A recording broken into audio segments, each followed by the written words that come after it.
All right, today we're jumping into something really cool that's shaking up the world of education: differentiated instruction. It's this whole idea of moving past the old one-size-fits-all classroom and really zeroing in on teaching the student, not just the subject. So let's get right into it. I mean, come on. We've all been there, right? You're either frantically trying to keep up as the teacher zooms ahead, or you got it 5 minutes ago and now you're just bored, staring at the clock. That feeling of being totally out of sync with the pace of the room, that is exactly the problem we're talking about solving today. And that brings us right here to the power of a new approach. This idea of differentiated instruction is all about being proactive, about making sure every single student gets a real shot to succeed, no matter how they learn or how fast they go. So what does that actually mean in plain English? Well, at its heart, it's about being flexible. It's not about dumbing things down or making them easier. It's about making learning more accessible. A teacher looks at their students, sees that they all learn differently, and then starts adjusting things to meet them where they are. And believe me, shifting from a rigid, this is how we do it curriculum to a responsive one is huge. It takes a ton of creativity, but wow, the payoff is incredible. Okay, so you might be thinking, how on earth does a teacher pull this off?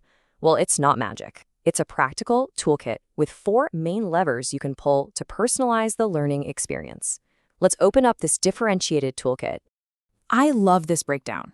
Think of these as 4 dials a teacher can turn. First, you've got content. That's what kids learn. Maybe one student reads a book while another listens to an audiobook of it. Next is process. That's how they learn. Think group projects versus quiet solo work. Third, products. This is how students show what they know. So instead of just a written test, maybe someone creates a podcast or a presentation. And last, the learning environment itself. Just the overall vibe of the room, with spots for quiet work and areas for collaboration. So you've got this amazing toolkit with all these dials, but how does a teacher know which dial to turn for which student? Well, that is where the secret ingredient comes in. The absolute key to making this whole thing work is understanding how a student learns best in the first place. And this is the most crucial part. Before a teacher can tailor anything, they have to know who's in their room. But you know what? This isn't just for teachers. Figuring out your own learning style can be a total game changer for you in your career, in your hobbies, and everything. Now, one of the most common ways to think about this is the VAK model.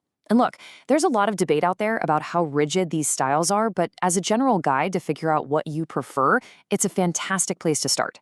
It breaks things down into 3 main channels: visual, auditory, and kinesthetic. Most of us lean one way, even if we use a little of all 3. So first up, we've got the visual learner. These are the folks who need to see it to believe it. They think in pictures, charts, maps, diagrams, videos. That's their language. For them, a picture is absolutely worth 1,000 words. Their motto says it perfectly: show me and I'll understand. Then you have the auditory learner. They learn best through sound. They're the ones who really get a lot out of lectures, who love a good discussion, and might even read out loud to themselves to make things stick. They literally need to hear it to get it. Talking through a problem is how they solve it. And finally, our kinesthetic learner. These are the doers. They have to get their hands on things. They learn by moving, touching, and experiencing. Sitting still for a long lecture, absolute torture. They need to build the model, do the experiment, or act out the scene. For them, learning is an action verb. Okay, so let's get practical. If you're a visual learner, these are basically your superpowers.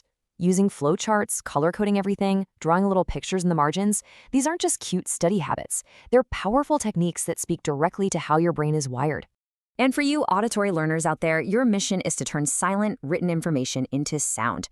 Read your notes out loud. Create a little song or a rhyme to remember a list of facts. Talk through a complex idea with a friend. Or, hey, record a meeting or a lecture so you can listen back later.